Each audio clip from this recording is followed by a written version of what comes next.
Assalamu alaikum. I am Gibran Kamar, BS Chemistry, first semester. My topic is evolution. Evolution से मुराद एक ऐसा अमल है जिसने ज़मीन पर मौजूद सारी ज़िंदगी को उसके इंतहाई सादा और बुनियादी हालत से आज की जदीद तरीन हालत में तब्दील किया है। ज़िंदगी की जो वास्ट डाइवर्सिटी आज हम देखते हैं, ये सारी इवोल्यूशन की वजह से है। इवोल्यूशन को जेनेटिक्स में हम इस तरह डिफ़ाइन करते हैं कि जीन फ्रीक्वेंसी में वक्त गुज़रने के साथ साथ जो तब्दीलियाँ आई हैं वो इवोल्यूशन है।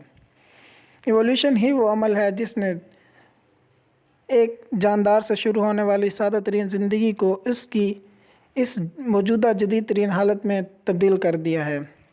इवोल्यूशन का तस्वुर सबसे पहले हमें डार्विन ने दिया है। 19वीं सदी में सबसे पहले डार्विन ने ही ये प्रपोज़ किया कि जो ज़िंदगी एक सादा ऑर्गेनिज़म से शुरू हुई है और वक्त गुज़रने के साथ साथ वो जदीद होती गई है और अब अपनी इस मौजूदा जदीद तरीन हालत को पहुंच चुकी है। इसके साथ ही साइंसदानों का एक और तबका मौजूद है जिन्हें हम क्रिएशनिस्ट कहते हैं। वो ये कहते हैं कि जो जानदार जितने भी जानदार ज़मीन पर मौजूद हैं वो अपनी इसी मौजूदा हालत में ही बनाए गए हैं। कुदरत ने उन्हें इसी हालत में ही बनाया है। इस हाइपोथेसिस को हम थ्योरी ऑफ स्पेशल क्रिएशन कहते हैं और ये तस्वुर रखने वाले कार्लस लिनियस सबसे पहले साइंसदान हैं। एवोल्यूशन को इस तस्वीर में भी दिखाया गया है।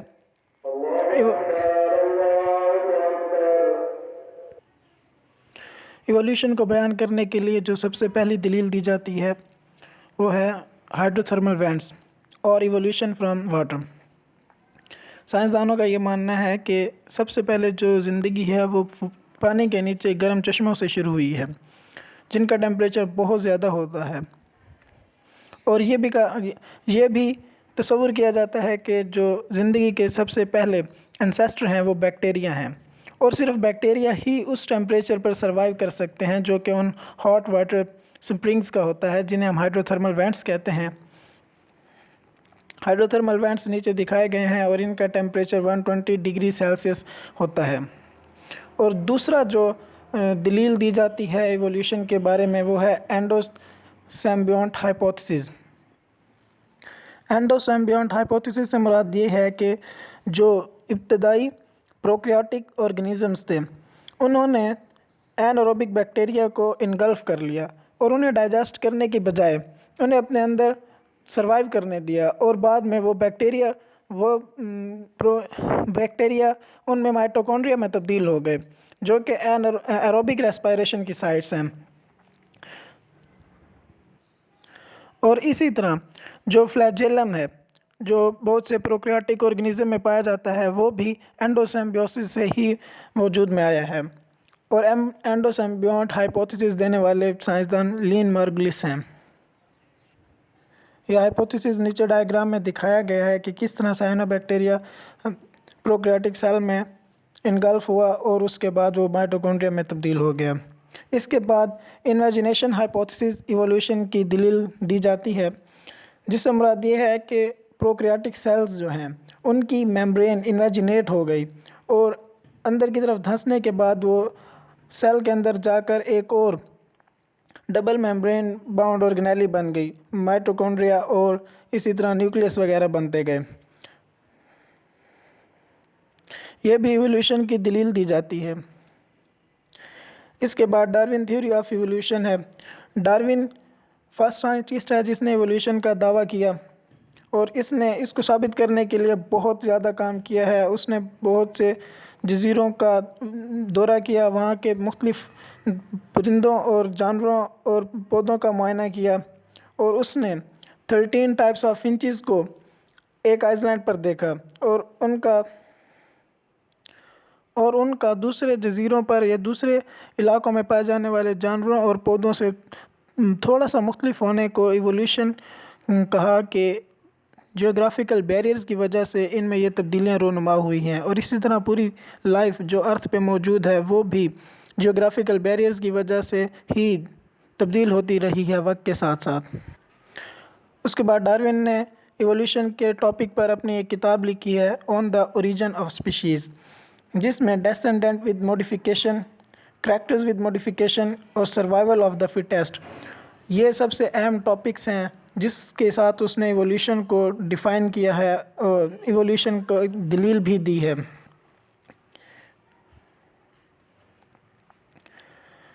Evidences of evolution. इवोल्यूशन की हमें शहादतें या दलील कहाँ से मिलती है? फॉसिल फ्यूल्स से, कंपैरेटिव एनाटॉमी, जेनेटिक्स और मॉलिक्यूलर बायोलॉजी।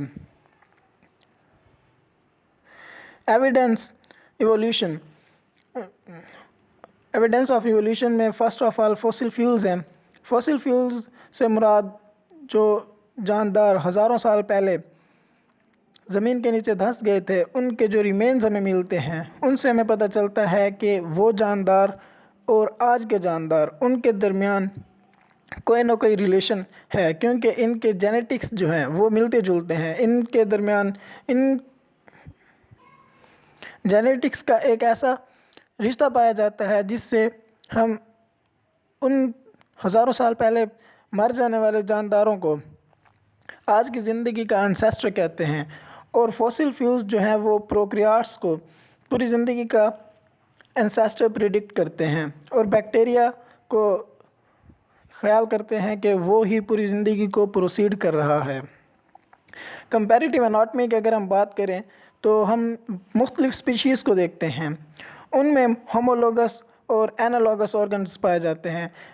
होमोलोगस ऑर्गन से मुराद है जो फंक्शनली तो डिफरेंट है बट उनका स्ट्रक्चर सेम है, जैसे 4 limbs of man, horses and bats हैं। ये स्ट्रक्चरली तो एक जैसे हैं लेकिन इनका फंक्शन मुख्तलिफ है, इसे हम डाइवर्जेंट इवोल्यूशन कहते हैं। इसी तरह एनालॉगस ऑर्गन्स हैं जिनमें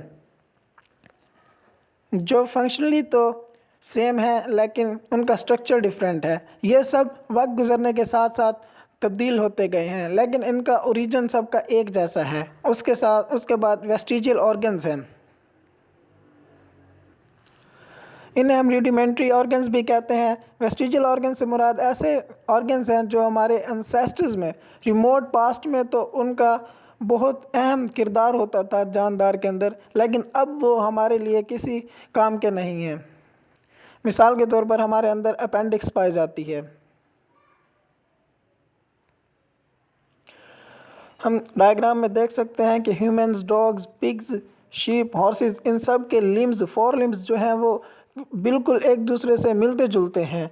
और इसी तरह मुख्तलिफ जो बर्ड्स हैं इनकी जो बीक है वो भी एक दूसरे से मिलती जुलती है, जो वक्त गुजरने के साथ साथ तब्दील हो गई है। इसी तरह कंपैरेटिव एम्ब्रियोलॉजी है। कंपैरेटिव एम्ब्रियोलॉजी हमें ये बताती है कि जितने भी जानदार हैं, जो स्पीशीज़ एक दूसरे से मिलती जुलती हैं, वो सब अपनी एम्ब्रियोनिक डेवलपमेंट के दौरान एक ऐसे स्टेजेस से ज़रूर गुजरती हैं जहाँ पर वो सब एक जैसी होती हैं। मिसाल के तौर पर उन सब में गिल पोचेस होते हैं, जैसे ह्यूमंस में, स्नेक्स में, बर्ड्स में, फिशेस में, सब में गिल पोचेस होते हैं जो बाद में अपने रेस्पेक्टिव ऑर्गेनिज्म के तहत चेंज हो जाते हैं, लेकिन वो अपनी इब्तदाई डेवलपमेंट में बिल्कुल एक जैसे होते हैं। और उसके बाद है माइक्रोबायोलॉजी। माइक्रोबायोलॉजी सबसे बड़ा एविडेंस है इवोल्यूशन का कि जो प्रोटीन, जो भी बायोलॉजिकल मॉलिक्यूल्स हैं, वो हमारे एंसेस्टर्स में या रिमोट पास्ट में जो हमें फॉसिल फ्यूल्स मिलते हैं उनमें भी एक जैसे थे और आज के जानदारों में भी एक जैसे हैं। थैंक्स। तो ये सब इवोल्यूशन के एविडेंसेस थे। आई होप सो कि आपको समझ आ गई होगी। थैंक्स।